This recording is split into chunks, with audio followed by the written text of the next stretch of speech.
English Language Paper 1 is coming on Friday, 23rd of May 2025, and in this video I'm going to walk you through everything you can expect from the paper and how to get maximum marks for each question. Let's go!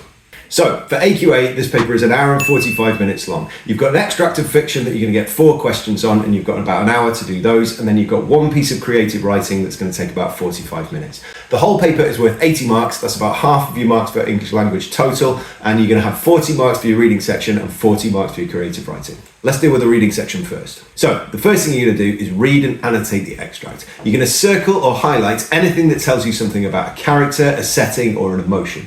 Now, what you're looking for here is to label up what that quotation tells you about the character, setting, or emotion, the effect of the quotation. If you can also label up some technical stuff to go with it, so what similes, verbs, etc. are used to create the effect, then great, but prioritize effects. That should take about 5 minutes. Now, once you've read and annotated, question 1 is easy marks. It asks you to list 4 things from a short section of the extract. Now, you don't need to dig too deeply here. Don't do any deep thinking about it. Just list 4 nice clear bits of factual information in full sentences as quickly as possible. Boom, 4 easy marks in 5 minutes. Question 2 is where it starts to get tricky. Now, this is the language analysis question. It's worth 8 marks and it should take you about 10 minutes. You'll be given another small section of the extract. What the mark scheme wants you to do to get your marks for this question is explain the effects of language, use quotations to prove your ideas, and explain the methods that are used to create effects. So let's say the question is this. How does the writer use language here to describe the hyena's appearance? Now, what you need to do is explain the effect of the language. So you need to tell me what the writer is trying to get to think about the hyena's appearance. Are they very beautiful? Do they look particularly scary? Are they very aggressive? And then you need to explain exactly which words and what techniques are being used to create that effect. If you want to reach top level marks, you need to do what they call being perceptive. Now, this is looking for sophisticated ideas with a few different layers to them. So let's have a look at an example answer. The writer uses vivid language to depict the hyena as unnatural and therefore dangerous. From the outset, the hyena's appearance is described with striking and unnatural imagery, such as the comparison to a twisted skeletal form. The word twisted suggests something abnormal. The key to this answer is there's a clear and sophisticated explanation of effect, there's a really precise quotation to prove what they've said, and they've explained sophisticated methods that are being used to create the effect.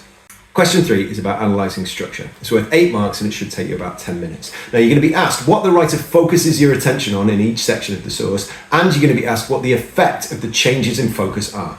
So, split the extract into sections. I suggest the beginning, middle and end of the source. Now work out what is most prominent in each of those sections. Is it a particular character's thoughts? Is it a particular setting? Is it a conversation between 2 people? In your answer, you'll need to describe that structure and use quotations to prove what you say.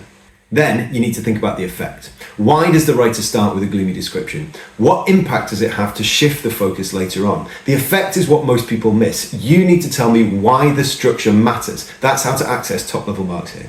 It's a really hard question, this one, but don't spend too long in it because your focus should be on moving on to question 4. Now, this is worth 20 marks, half of your marks for the reading section and as much as all of the previous questions combined.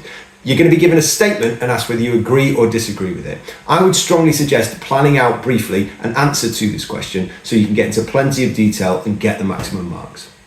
The best approach here is to plan 2 points that you agree with and then pick 1 point that somebody might use to argue against you to balance your answer. Start with a nice clear sentence that explains your plan overall and then build your answer with the same stuff as question 2. Make sure you're explaining the effects of language, make sure that you're using techniques and quotations to prove what you say, and get into as much detail as you can. We're aiming for 20 marks here. Okay, so you've finished your reading section. Now we move on to question 5, the creative writing. This is worth 40 marks, half the marks for the paper, so you want to spend about 45 minutes on it. You get a choice of 2 tasks here and you only need to complete 1. You'll get 1 based on a picture and 1 just a straightforward creative writing task, and you'll be asked to write either a story or a description. Now, the key here is not just writing an entertaining piece of writing, it's making sure you are writing to hit the mark scheme. You get 24 marks for your ideas, so we're talking about the style, structure and vocabulary, and you get 16 marks for your accuracy, so your sentence variation, your use of punctuation, and again vocabulary. That's why vocabulary is so important when writing. First thing you do here is plan your piece of writing. Every year the exam board tells us that people who plan their creative writing do better for English language at GCSE.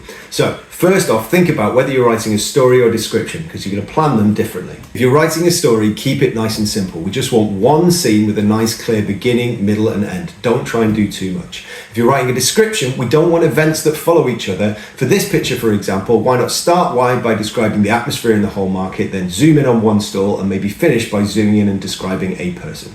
As you write, you want to be thinking about 4 things. First off, using ambitious vocabulary. It's marked twice in the mark scheme, in the 24 marks and the 16 marks. So choose your vocabulary carefully. Don't just use words that you don't know the meaning of, but try and make it as ambitious as possible. Secondly, use language devices like similes, metaphors, all of that sort of stuff from the reading section, but make sure you're making them as original as possible. Don't use things that have been used hundreds of times before. Third, make sure you are varying your sentences, longer descriptive ones and short dramatic ones to start or end sections. And lastly, vary your punctuation. Don't just use full stops and commas. Leave yourself 5 minutes at the end of the piece of writing to check it through, make sure there aren't any silly slips, but also bump up any vocabulary if you can. So, final advice, stick to timing, just over 1 minute per mark. When in doubt, explain the effect of language, use a quotation to prove your idea, and explain the methods that are being used to create the effect. And lastly, if you're aiming for top level marks, look for sophisticated ideas with as much insight as possible. Good luck, you've got this.